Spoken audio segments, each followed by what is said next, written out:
founder or an entrepreneur. You wanna take your company value to 300 million, we gon' show you how to do it. But we got the roadmap, the aspirations. We'll give you a game plan and strategies. Seize control of your company's destiny today by tuning in to Private Capital Mastery. Let's start the show.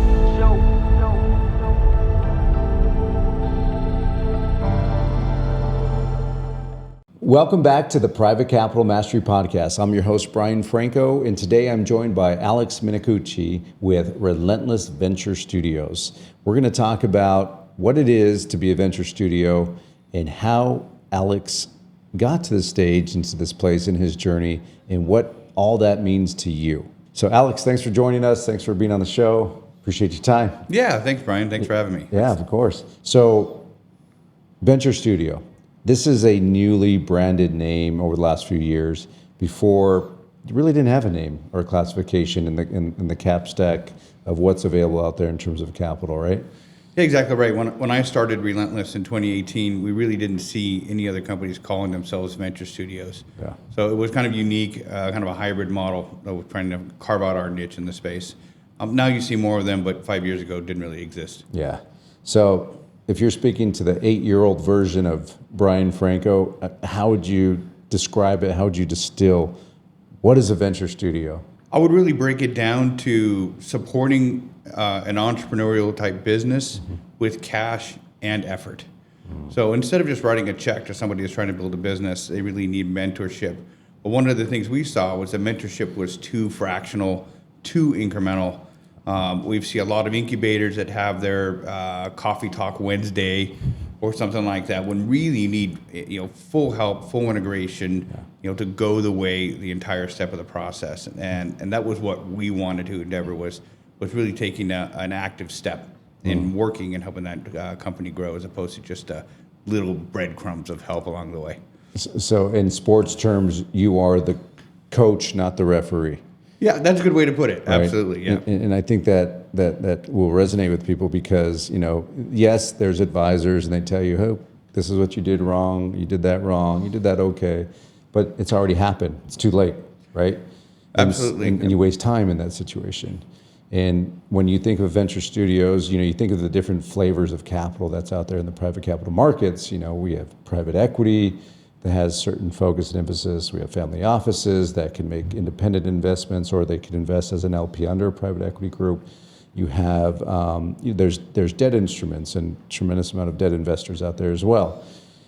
And everyone hears and I think misuses the word angel investor, and that's a whole nother classification. But then you have this venture studio where, to your point, you are, we like to call it smart capital, right? Because it's more than just capital. That capital is designed to be deployed into a company that is either formed or being formed, but ultimately that capital is preserved and conserved by way of the experience of the team, right, that's working in and around that business with the source of capital that's being provided. You do both.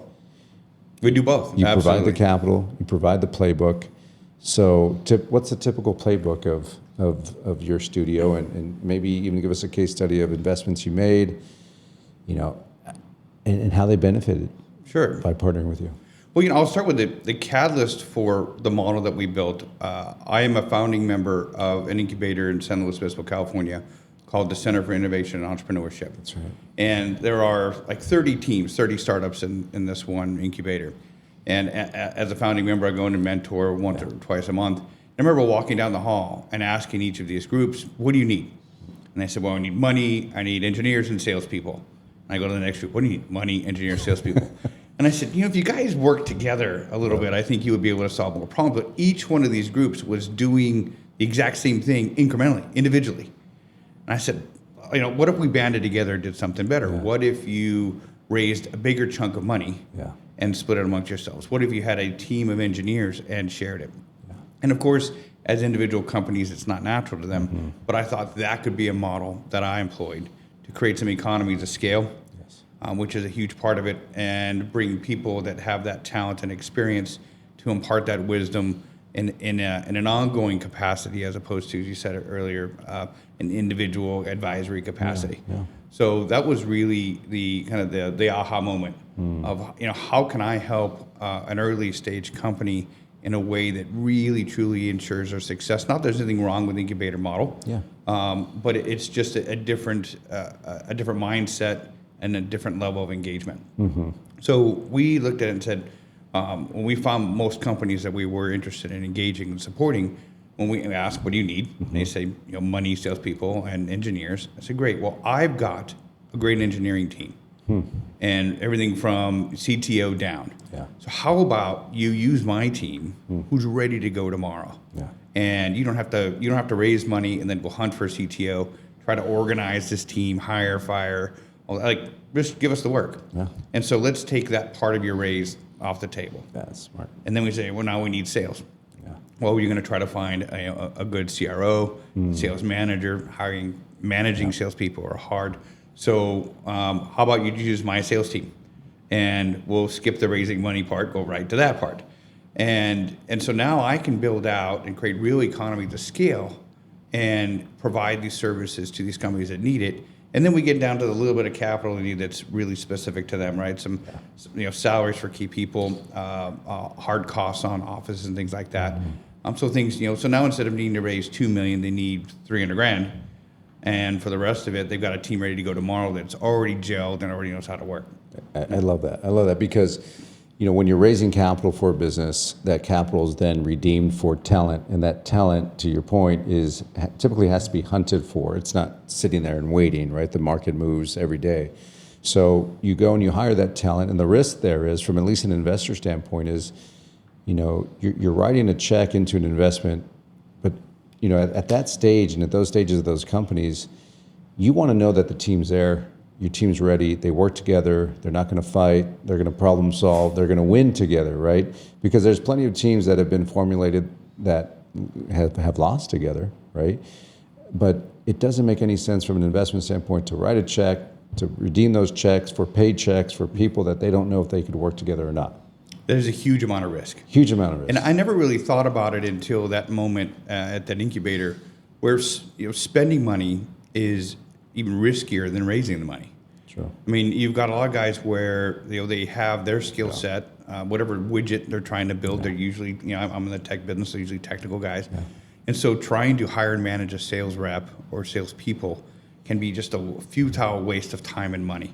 Yeah. And so they've got to go do that. And what are they doing while they're trying to figure out how to manage salespeople? They're not building product. They're not building product. They're losing time, right? And potentially with that time, they're losing market share, because we have to assume that someone somewhere else is working on the same type of product or service, right? Or offering. Absolutely. So the question was always, well, Alex, if you're part of their team fractionally, then what are they? Are they a company?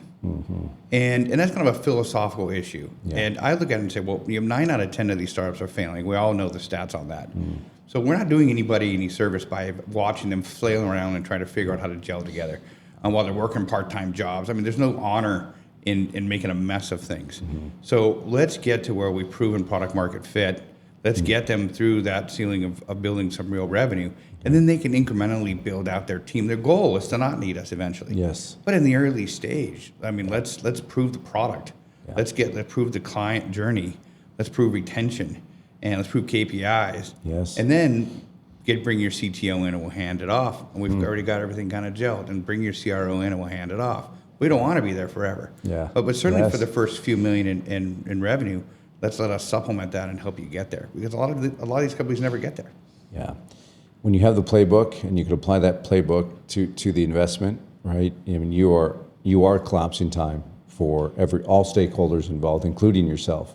And so you have this level of accountability amongst each other that doesn't typically exist in a operator investor setting, right? It's usually, you do this, you do that, right? But in your setting, you're doing everything collectively, but you're not only an efficient source of capital, you're an efficient use of capital given your team and their experience. What's one of the recent, and I understand you can't say by name, but what's one of the recent investments that you made, or a case study that you could share with us that you apply this playbook to, and is going well for you? Yeah, we had an early stage platform. It was a restaurant operator. Okay. And a third generation knew everything about restaurants. Okay. Trying to buy a software for himself and couldn't get the software he needed. So contracted some local guys to build me this software. So they built an MVP. Okay. And he calls me and says, Alex, I think I've got something here. But I don't know anything about running a software company. So we look at it, and it's not designed to scale. It's got some database issues and UI UX issues, but the concept is solid. Yeah. And he's got great opportunity. He knows how to speak the restaurateur's language. What he doesn't know how to do is run Google ads to a landing page to convert. He doesn't know what a CRM tool is. He didn't need those for his restaurant. Yeah. Doesn't know how to hire and manage salespeople, deal with recurring billing. Doesn't know when you say lifetime value, what that means. So he understood the problem that he needed to solve in the industry. We had a broad addressable market. So that was opportunity.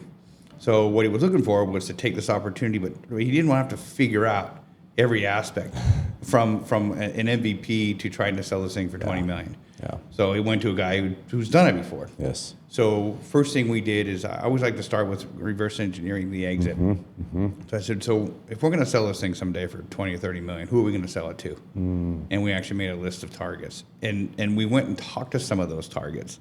So I actually sat down with the president of one of these companies and said, I want to sell this company to you 3 years from now. He goes, okay, great. And I said, but I want to know now what makes this valuable to you. You're a $1 billion company, but do you care if this thing is doing 3-4 million in ARR? He's like, no. He says, your profits? No. Yeah. I said, so what makes it special to you? Yeah. He says, this has got to be a value add for my business. This is going to make my clients stickier. Yes. This has got to protect my 20 billion in revenue. Yes. And we said, great. How do we prove that to you? KPIs. We want to see the clients are happy, using it, engaged.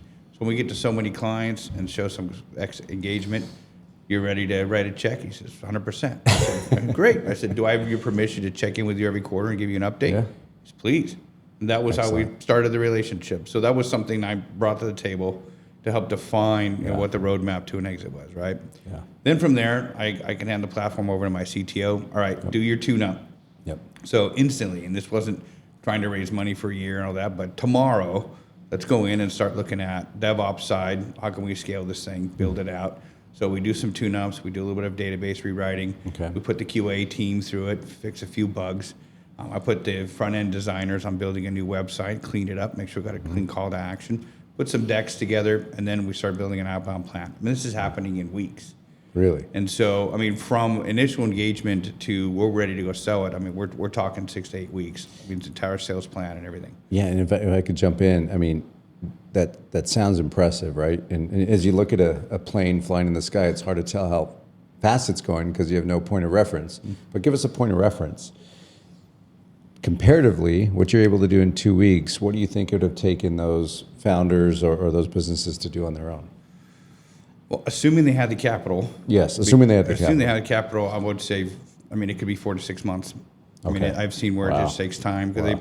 they really just don't know. See, by having the team and the software, the processes, the framework, and the fact that we manage a dozen existing businesses, we can pull from those as well. Yeah. Yep. So I can say, all right, here's some elements of these decks we can use. I've already got the graphic guy. I've already got the programmers. Let's go. We've already used a CRM tool we like. Let's light up another instance and go. Yep. So yeah, we can save a lot of time by doing that. Yeah, it's a rinse and repeat at this stage for you, right? Yeah, basically, I mean, that was one of the things that I realized after having built and sold about a half dozen software companies of my own over the years. It was the overall model, the playbook was almost identical. I mean, same general people, same general roles. Insert different widget here. Yeah. Different target market, different price point. So yeah, a lot of rinse and repeat in the business, and a lot of economies of scale when you do more than one at a time. So you could definitely see the pain associated with the startup and working to assemble the right team, and you might go through a few folks to get there, but with you've minimized, if not eliminated, that risk. You've collapsed time for them, right? I mean, when you look at this, or if you view this episode as a commercial, to an entrepreneur, which it's not, but just play along with me. Why do you think it's so hard for founders of either products or services or some sort of offerings? Why is it so hard for them to understand what it is you're doing, or or do they get it when they meet you? You know, what is your experience there? You know, they I think they usually get it. Okay. It just comes down to personal philosophy. You've got a lot of entrepreneurs that have certain instincts. That's what makes an entrepreneur. True. And so you don't want partners or you want people engaged. You just want some money and go do your thing. Yeah. And so that's usually, if I don't do a deal with somebody, if we've qualified them, because it goes both directions. Yes. We are partnering with these folks, That's right. and we do know they're committed, and they've got the spirit and the work ethic and all the components that are really required for success. But if we like them, and they walk away, it's usually because they'd rather be solopreneurs and control their own destiny entirely. Yeah. And I respect that. I do too. I mean, that's part of what makes an entrepreneur, right? Yeah. So they say, look, I'd rather just find the million and go do this alone. This is what I do. But one of the most successful people I know, he does one of the hardest things, which is operates restaurants. And he's got 20 plus successful restaurants. And what he does, he's built a formula where he finds key stakeholders in every aspect of the restaurant. So he gets the landlord to own a little piece of equity. He gets the chef to own a little piece of equity. The general manager owns a little piece. So he has a smaller piece of a business with a lot of key stakeholders. Yes. And it's like an insurance policy on his Yes, it success. is. So those that get it say, look, I'd rather own a smaller piece, but have Alex and the Relentless team invested in my success. Well, it's a philosophical thing, really. Yeah, I could see that. And to the point of you're qualifying those investments, they're qualifying you to see if there's alignment. But once they get to the stage and to the place where they understand how you could collapse time and how you could bring and drive value to their business, how long does that process typically take to engage, from your assessment and due diligence to, let's say, definitive partnership agreements? You mean once we've decided that we want to work together? Yes, correct. I mean, usually it's under 30 days. Yeah. It's pretty fast. Yeah. And comparatively, when you look at a company raising capital and they're stacking that capital, but they're also stacking up their cap table, right? Because you could go out and raise a tremendous amount of money with the right concept and right idea, but there again, it's all about the execution at that stage and that point. But do you find that the capital that you're deploying into these companies, do you find that it protects the cap table for these founders and these entrepreneurs, or do you find that it's comes at a greater cost comparatively to raising from 10 different investors on the cap table? Oh, 100%. Yeah, you hit the nail on the head there. Yeah. The dollars go further, which definitely makes sense. That's why I talk about the economies of scale so much. Is the dollars go further? They generally stewarded it a little bit better because we know where to spend it. Yeah. So we know how where advertising tends to work or not. We know what kind of sales compensations work or not. So fewer mistakes, a shorter learning curve. I love you keep talking about compressing time. Yeah. All of that is failing fast and working through that learning curve as quickly as possible. Yeah. So the longer that takes, the more money you spend. So those dollars I think are definitely stewarded better by having a partner that can engage like we do. In Relentless, are you industry agnostic, or do you have certain focuses on certain industries? Well, we focus mostly B2B SaaS or marketing services, B2B marketing services. We've got a couple of verticals that we really like, but we're generally agnostic when it comes to like B2B SaaS. Mm-hmm. Now, how long have you been doing this? Relentless is about 5 years. Okay. You consider this 2-year blip of COVID, so 3 years, right? But I've been in the B2B SaaS world since I was 18, so a lot of years now. Yeah. So you figure, over 20 some odd years that you've been in this space, and what advice would you give to entrepreneurs or to individuals that are developing a product, a service, could be a software offering? What nugget of information would you leave them with as they consider and they look at the world of capital, and as they identify with, okay, what is venture studio? Right? Everyone hears venture capital, right? Which I think is another misused word in description. But what nugget of information would you leave with an entrepreneur as they're approaching the private capital markets, and what considerations should they make as they're looking at all these flavors of capital that are out there? First of all, they really need to know their business. And when going through your podcast, you touch on some very specific things about preparing your business, understanding your KPIs. Yes. You have to have some control, know your financials, articulate your financials. Anybody you're going to get money from is going to beat you up on all of that. Of course. So know your business, and then look at it objectively from your investor standpoint, regardless of who you're talking to. What are they getting into? Do they have confidence in your ability to execute, and do they know how they're getting out? So regardless of what you're doing, be ready with that. I mean, that's a non-starter if you don't have those things ready. So that's a huge start. But from there, looking at what type of capital, I suggest a little bit of speed dating. Okay. And I think people need to understand and engage people that have the experience in that world. Yeah. Because a lot of these entrepreneurs are like in my space, techies, or people that are trying to solve a problem. I like to refer them as tradesmen. Yes. So you know a skill, like my restaurant guy knows he was solving a problem, not a capital markets guy. And there are a lot of flavors. There is a lot of nuance, and you can waste a ton of time chasing the wrong money, and then you can regret getting the wrong money. And so I think talking to advisors with that experience is invaluable. So, find somebody that really knows, really dig in, really understand your own personal objectives. And that's where, if you want to hold on to control, debt sometimes makes more sense. When you're looking for the right kinds of partnerships or smart money, sometimes equity components make a lot of sense. So it really depends on your personal philosophies as well. That's good. Or it could be a combination thereof of both debt and equity, assuming you have debt service, right? Right. And that's extremely valuable because it's a pretty intimidating landscape when you think about it and you look at what options are out there in the marketplace. And I think I personally like venture studios. That name and that description and flavor of capital is becoming more and more known because it is efficient, and you're going to come and partner with a group that at earlier stage, typically, right, these companies sit, they could collapse that time. So Alex, it's amazing. You did not invent the flux capacitor, right? You can't control or move through time, but you could certainly collapse time with what you have built. And the name Relentless, I think, says it all. But how did you come up with that name, and what does that mean to you? Relentless to me, when I was starting Relentless, I tried to think of one word that encapsulated the spirit of what's helped me over the years. And I had actually somebody last night suggest that Relentless inspired a sense of urgency. And he said, Alex, when I meet you, everything you do has a sense of urgency. You're never just lazing around. And so I thought about that. I thought that was pretty compelling.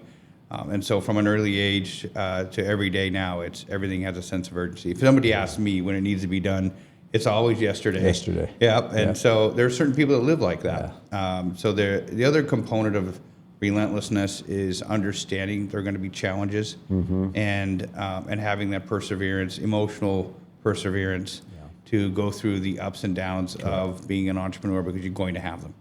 And so a lot of people, they hit the lows, throw in the towel. I've had the lows, and that's when you dig in, and that's where the people around you really need to be a great support as well. But if you're going to be an entrepreneur, be ready for it. I mean, that's how it's going to go. So I thought, all right, Relentless was that sense of urgency and that emotional perseverance. It speaks well to what you do, and the fact that you're looking at what we call the end in mind, where you're reverse engineering, how you're going to get out of the investment before you get into the investment, is not only good for you and your investors, but it's also good for the entrepreneur, because they too, they may have the aspiration to, okay, I'm going to start this business. We're going to scale it to, 50, 80, $100 million a year of top line revenue, and then we're going to sell it. But they never stop to think of who we're going to sell it to, what are they going to pay for it, and on what terms, right? But it's unique that you took the opportunity to meet with what you saw is the right exit partners, if you would, or buyers. And not only did you just write them down on a piece of paper or present it to the team, you engaged in dialogue. And that is relentless. It really is, because it gave you the ability to have that insight and almost intel, right, into what the buyer needed and wanted to create another layer of stickiness for their core business. And it sounds like you built that business specifically for that particular buyer. And are you guys at that trigger event yet? Or we're getting close. But but that actually led to a formal strategic partnership. Okay. And some continued collaboration, because Even better. I set his expectations that we're going to Yes. work together long term as Yes. well. So, there's no downside to building a new relationship. There's no downside to getting more information. So all of it was accretive to our goals in some way, shape, or form. Like you said, being well informed, gaining those insights. Yeah. And sometimes it can affirm your plans. Sometimes it derails your plans. But you need to operate with clarity. You do. And so that helps provide some of that clarity. Absolutely does. So you not only developed a customer from the conversations, it sounds like, but they're even a partner, as you described. Absolutely. You're collaborating Yeah. with them. So, they're looking for a level of stickiness. You created stickiness for your own organization. And I mean, that alone and that approach alone is not something I see often. And when I do see it, it is one of those common denominators of what I see as successful and is working. And so that really speaks volume to your work, your ability and experience to be relentless, but also to think outside that box in order to achieve the destination or intended destination. But to do that, you have to have that end in mind, and you have that foresight. Absolutely. And that's something money doesn't buy, right? Very true. So just a check Very true. didn't get them there. So that's for the right partner, and experienced people that I know would have probably done something similar. So you do the fact finding, you start thinking about where you want to go. If you want to build a lifestyle business, great. But it's going to affect the way you bring in capital. It's going to affect the types of investors you attract. So I'm not in any of these businesses for 20 years. Yeah. And so you're going to have to think strategically depending on what your objectives are, and you have to be able to articulate those objectives when someone asks you what you're trying to do.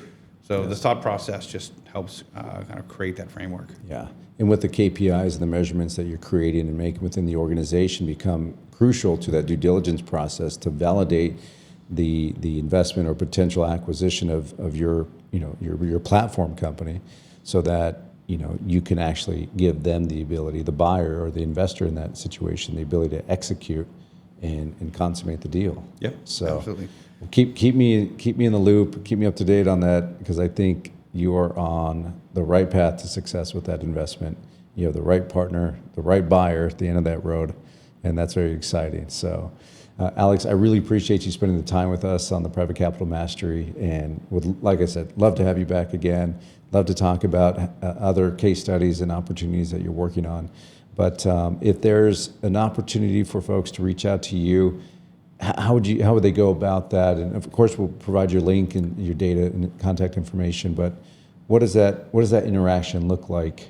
Because remember, some people have never been through this. So some people could have the thought that they're going to show up on Shark Tank or whatever it may be. But what does that interaction look like initially with you? A lot of it just starts with a conversation. I like talking to people. If I can point someone in the right direction, I will. We don't do business with everybody, but we try to support anybody in the entrepreneur community we can. Best ways to get me are on LinkedIn. You can find me on LinkedIn. My website is berelentless.com, berelentless.com. Perfect. And then you can submit on there and get me, or my email is alex, ALEX, at berelentless.com if somebody wants to try to email. Although, Perfect. never know if they hit spam. So they're happy to reach out, but usually it's just a first call. And like I said, if I can point people in the right direction and give them a few little pearls of wisdom, I'm happy to do that. I think a rising tide raises all ships. That's right. I'm not a good fit for everyone, Yeah. but if I can point people in the right direction, I'm always happy to do it. I appreciate that. I believe you, and I've seen it in the work that I've done with you and the interactions I've had with you. I see that you're chewing through that guy, and you are relentless.